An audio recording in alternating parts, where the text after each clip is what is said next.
Koperasi Desa Merah Putih juga dengan pembangunan koperasinya secara fisik itu apa akan terus berlanjut, itu juga masih menjadi pertanyaan ya.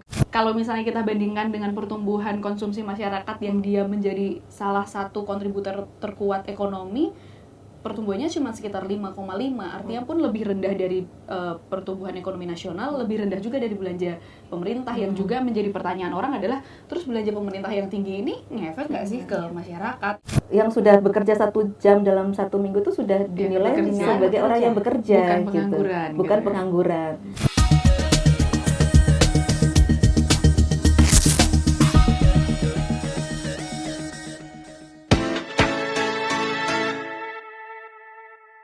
Halo sahabat Kompas, berjumpa lagi di acara Bongkar Data bersama saya Aini.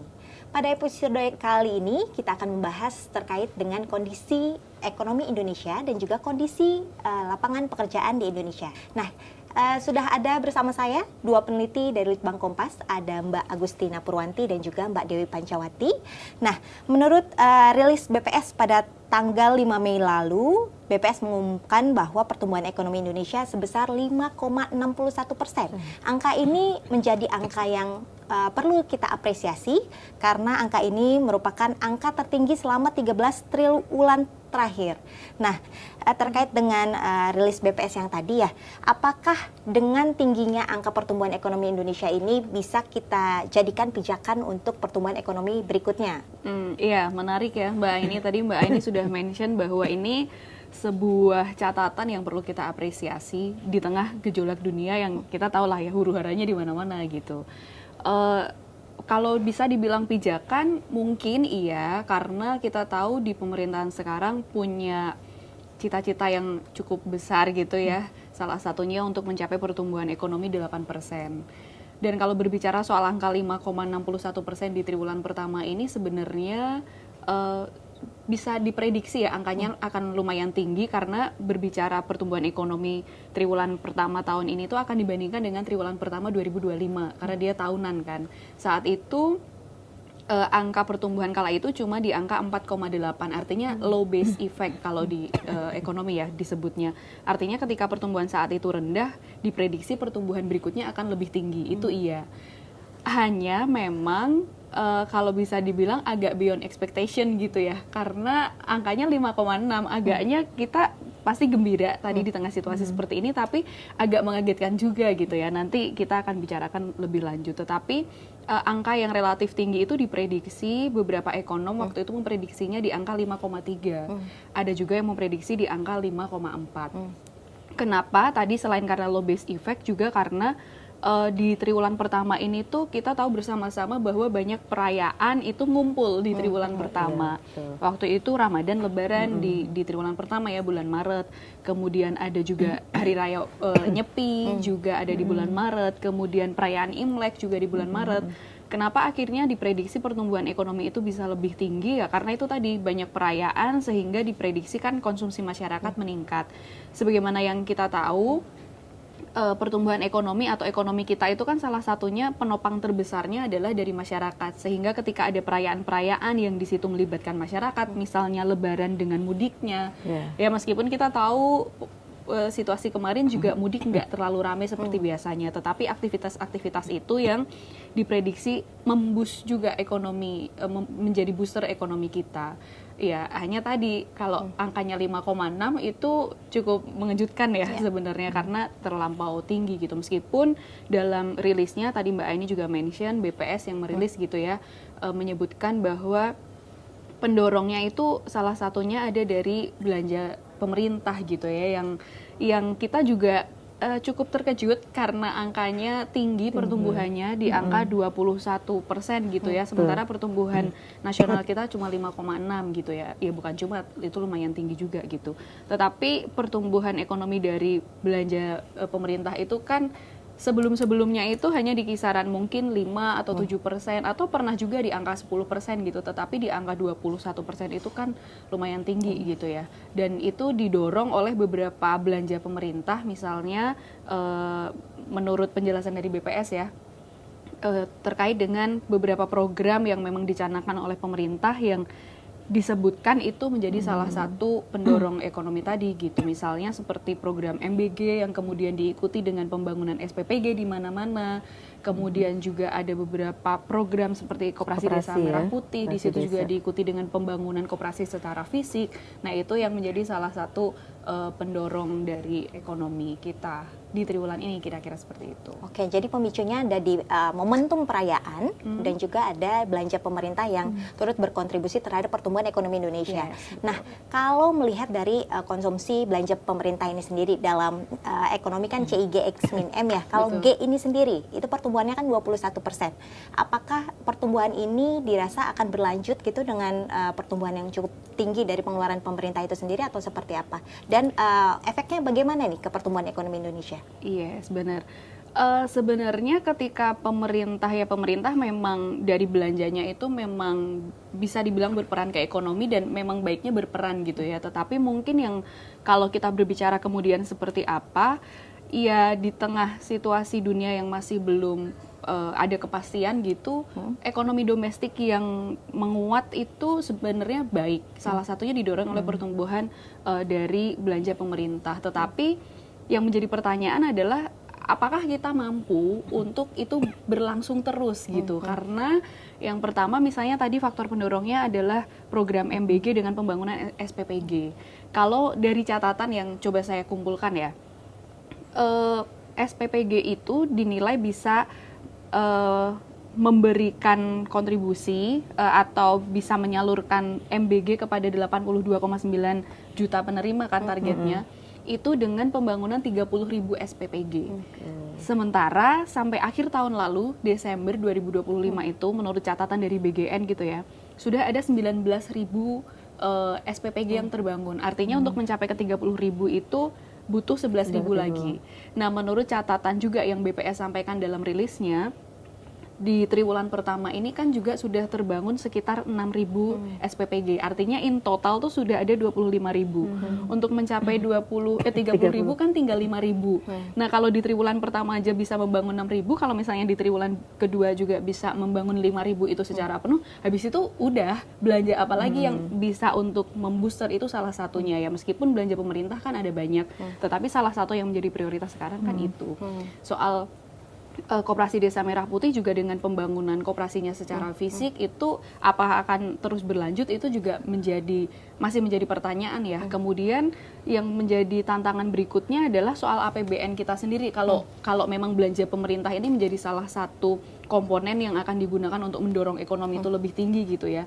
APBN kita tahu sekarang kita juga cukup struggle gitu ya menghadapi dengan APBN dengan berbagai belanjanya, apalagi terkait tadi dengan ekonomi global yang masih porak-poranda, kemudian kurs kita juga semakin terdepresiasi, harga-harga juga akan dipengaruhi. Nah, itu juga menjadi tantangan untuk kita seberapa kuat APBN kita kalau memang yang mau menjadi booster ekonomi adalah dari belanja pemerintah. Yang juga menjadi catatan adalah ketika belanja pemerintah itu tinggi, pertumbuhannya sampai 21%, kalau misalnya kita bandingkan dengan pertumbuhan konsumsi masyarakat yang dia menjadi salah satu kontributor terkuat ekonomi, pertumbuhannya cuma sekitar 5,5, artinya pun lebih rendah dari pertumbuhan ekonomi nasional, lebih rendah juga dari belanja pemerintah. Yang juga menjadi pertanyaan orang adalah, terus belanja pemerintah yang tinggi ini ngefek nggak sih ke masyarakat? Itu sih yang perlu menjadi catatan kita bersama. Dengan adanya kurs rupiah kita yang terdepresiasi, ini apakah menjadi peluang kita untuk ekspor lebih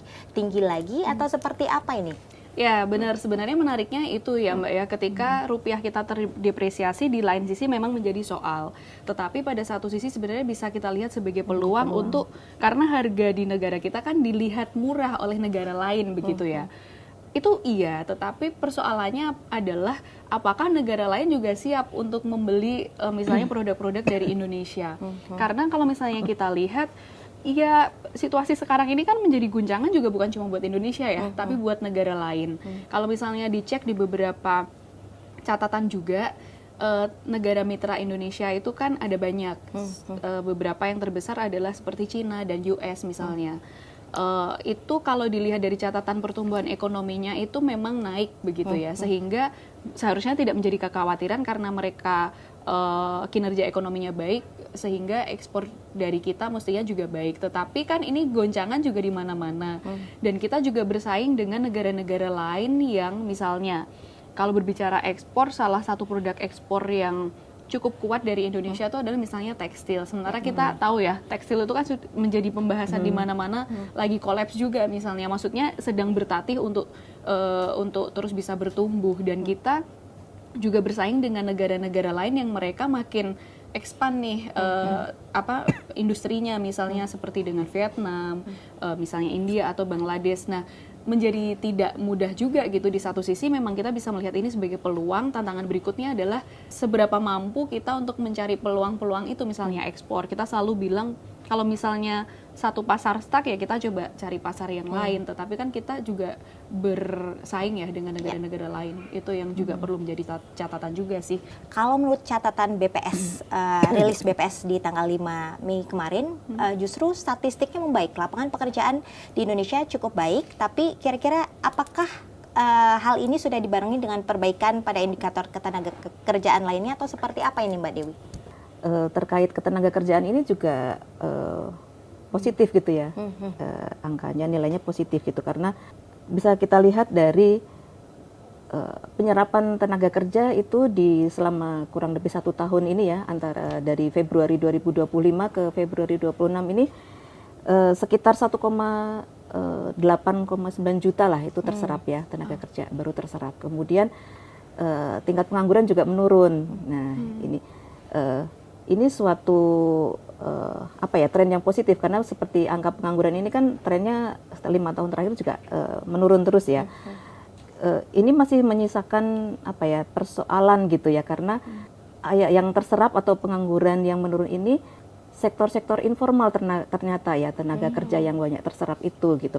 Kalau kita lihat dari potret dari situ ya, antara tenaga kerja di sektor formal dengan informal. Nah, ini yang masih menjadi PR gitu ya, karena pertumbuhan penyerapan tenaga kerja di sektor formal meskipun persentasenya ini juga menurun gitu ya, tapi kalau dilihat dari jumlahnya itu sebenarnya meningkat ya, dari sektor formal ini jumlahnya meningkat, tetapi peningkatannya ini masih lebih banyak atau lebih tinggi di sektor informal gitu, sekitar 740-an ribu di sektor formal. Kalau di sektor informal sekitar 1,2 juta gitu peningkatannya. Masih banyak pekerjaan yang belum bisa dibilang memberikan kehidupan yang lebih baik atau layak ya, yang bisa didapat oleh para pencari kerja saat ini. Nah, kalau dari definisi BPS sendiri, orang yang bekerja itu definisinya seperti apa sih Mbak Dew? Orang bekerja gitu ya, menurut metodologi dari BPS itu kan sebenarnya kegiatan ekonomi yang dilakukan oleh seseorang untuk memperoleh pendapatan gitu ya, atau keuntungan gitu dari kegiatan ekonomi yang dia lakukan dengan minimal 1 jam dalam 1 minggu gitu. Artinya orang yang sudah bekerja 1 jam dalam 1 minggu itu sudah dinilai sebagai orang yang bekerja, bukan pengangguran. Sepertinya juga, ini orang yang bekerja ini sudah banyak gitu ya. Saya bisa dibilang abu-abu gitu ya, karena bekerja tapi terserapnya di sektor informal gitu. Padahal sektor informal ini kan bisa dibilang belum mendapatkan perlindungan hukum, perlindungan sosial gitu kan. Kemudian juga mungkin penghasilannya tidak tetap, ada yang tidak tetap, kemudian juga produktivitasnya tidak bisa besar atau maksimal gitu. Jadi masih membutuhkan banyak upaya untuk memperluas sektor-sektor formal ya, untuk menyerap tenaga kerja. Ini kan akhirnya banyak menyerap sarjana-sarjana yang tidak punya pilihan, mereka akhirnya masuk ke sektor informal gitu ya. Terjadilah apa yang namanya unemployment ya, karena mereka bekerja tidak sesuai kualifikasi lagi gitu. Yang penting bisa bekerja gitu. Nah, kira-kira apa sih yang perlu digenjot gitu Mbak Tina supaya lapangan pekerjaan ini bisa terbuka lebar lah gitu? Kalau berbicara soal lapangan pekerjaan itu, kalau misalnya konteksnya kita di Indonesia ya, salah satu kalau melihat untuk membuka secara besar-besaran, sebenarnya manufaktur itu menjadi salah satu sektor yang dia memang bisa dibilang sangat bisa membuka lapangan pekerjaan. Misalnya manufaktur, industri pengolahan, katakanlah kita membangun satu industri tekstil misalnya katakanlah di Jawa Tengah atau Jawa Timur atau dimanapun, itu bisa menyerap dalam sekali buka lapangan kerja bisa 10.000 atau bahkan lebih gitu kan. Itu padat yang paling karya ya. padat karya paling Harusnya efektif ya. sebenarnya. Hanya memang yang menjadi catatan di episode bongkar data sebelumnya juga pernah kita diskusikan gitu ya, bahwa ternyata sekarang industri kita itu sudah lebih ke industri padat modal gitu, yang tidak lagi ingin menyerapnya tuh tenaga kerja gitu kan. Yang menjadi tantangan adalah ketika kita ngomongin industri, kan ada salah satu ukuran namanya Pro-Manufacture Index gitu ya, kalau kita ngomongin soal industri.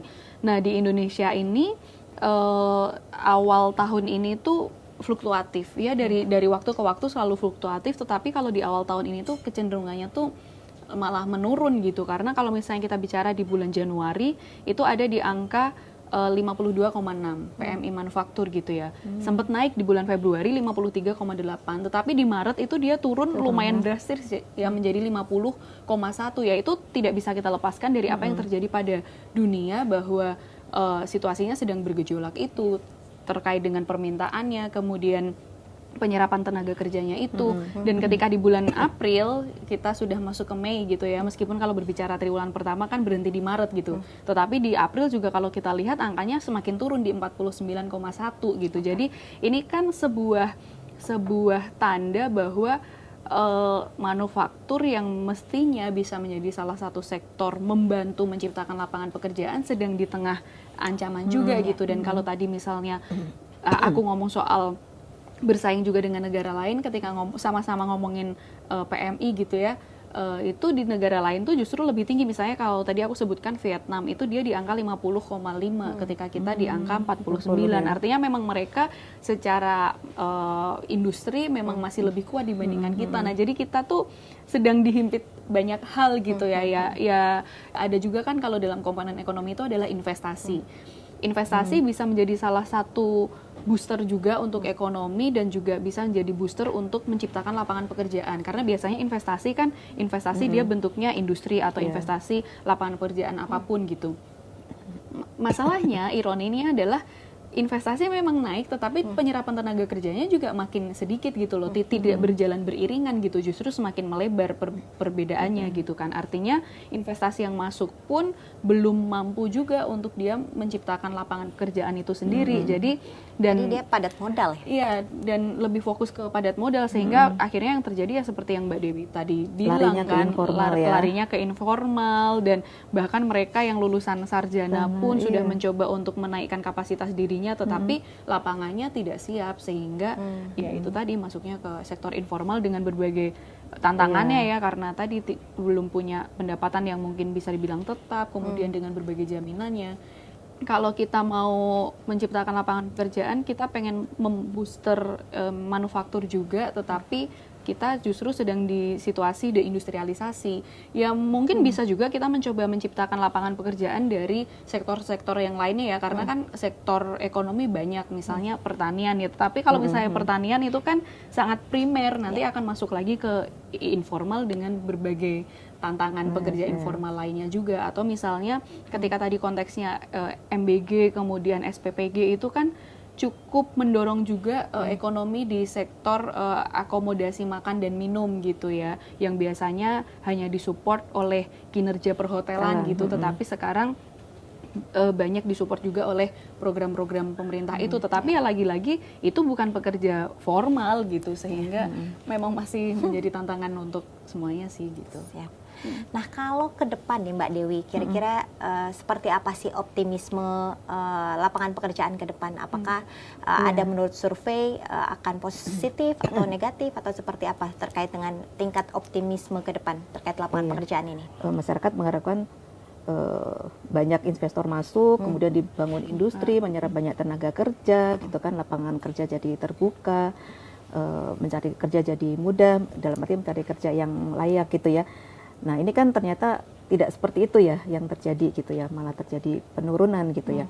Bagaimana potret optimisme optimisme dari masyarakat terhadap ketersediaan tenaga kerja itu seperti apa? Ini terbaca dari survei konsumennya Bank Indonesia gitu yang dilakukan tiap bulan itu.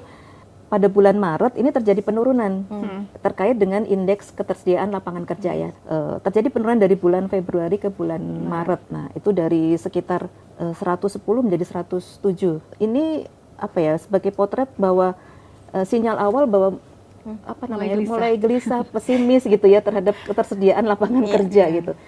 Lebih jauh lagi juga di survei tersebut melihat ekspektasi itu untuk jangka pendek gitu ya. Jangka pendek masyarakat sudah menunjukkan sinyal-sinyal pesimisnya gitu ya. Nah, terkait ekspektasi untuk pekerjaan ke depan 6 bulan ke depan itu seperti apa? Ini juga terpotret juga turun gitu. Kalau kita lihat dari latar belakang pendidikan dari konsumen yang disurvei, ini terlihat bahwa konsumen dengan tingkat pendidikan menengah ke atas ya, dari SMA, SMK, kemudian diploma dan perguruan tinggi itu trennya ekspektasinya ini justru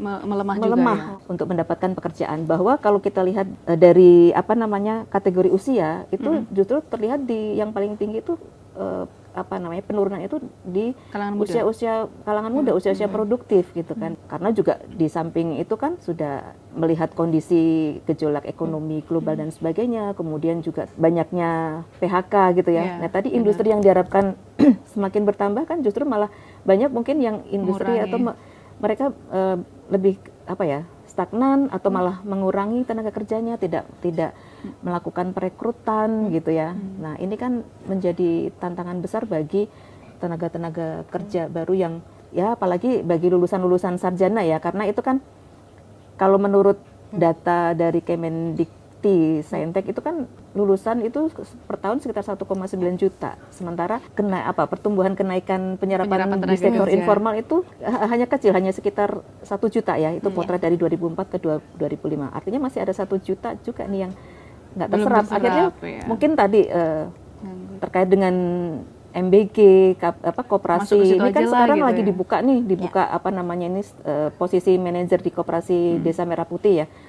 Itu untuk 30 ribuan posisi yang dicari itu yang mendaftar ini kan untuk sarjana ya, diploma ke atas ya sarjana itu sudah sekitar 600 ribu lebih loh yang mendaftar gitu untuk 30 ribu posisi gitu ya.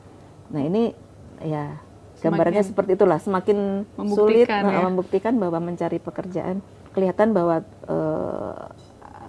pencari kerja yang berpendidikan tinggi masih kesulitan mencari pekerjaan yang layak gitu. Baik, Mbak Tina, Mbak Dewi, kira-kira apa sih pesan ke masyarakat dan juga ke pemerintah? Kira-kira perlu merumuskan apa sih supaya pemerintah itu bisa menggenjot mesin pertumbuhan yang kuat dan juga bisa mempertahankan atau mendorong pertumbuhan ekonomi supaya pertumbuhan ekonomi ini bisa berlangsung dalam umur panjang dan juga bisa berefek ke dalam lapangan pekerjaan ini, menyerap lapangan pekerjaan ini. Mungkin dari Mbak Tina dulu. Kita pengennya dirumuskan lagi hal-hal apa yang bisa memperbaiki ekonomi kita gitu ya. Ada banyak hal yang juga selalu menjadi harapan masyarakat bahwa mungkin program-program yang dinilai terlalu memaksakan ya itu coba dievaluasi lagi gitu karena supaya lebih bisa dialokasikan untuk hal-hal yang lebih produktif gitu. Kemudian kalau tadi kita berbicara soal kemungkinan ekspor itu kan juga baik ya karena ketika ekspor kita meningkat artinya demand dari luar juga meningkat itu kan seiring semakin meningkat juga produksi dari dalam negeri juga harus naik. Kalau produksi dari dalam negeri harus naik berarti kan perlu keterlibatan ketenaga kerjaan juga gitu kan. Kita tuh kan punya banyak duta besar di berbagai negara gitu ya. Kita sih berharap bisa membuka ruang-ruang kerjasama gitu. Dan kalau untuk masyarakat ya kita mencoba memahami juga situasi ini gitu ya. Mungkin mereka yang masuk ke dalam ruang kerja formal pun juga dihadapkan dengan tekanan mungkin pendapatan yang stagnan karena itu juga tergambar dari angka statistik gitu ya bahwa kenaikan gaji itu selalu ada kalau misalnya rata-rata tetapi kalau dilihat dari pertumbuhannya itu angkanya semakin mengecil artinya ini semakin berbanding terbalik dengan misalnya kita biaya-biaya semakin tinggi gitu kan. Nah ini juga menjadi tantangan juga tentunya untuk pemerintah, tetapi yang bisa kita sikapi sebagai masyarakat ya kita juga mencoba mengelola diri kita dengan sebaik-baiknya gitu ya.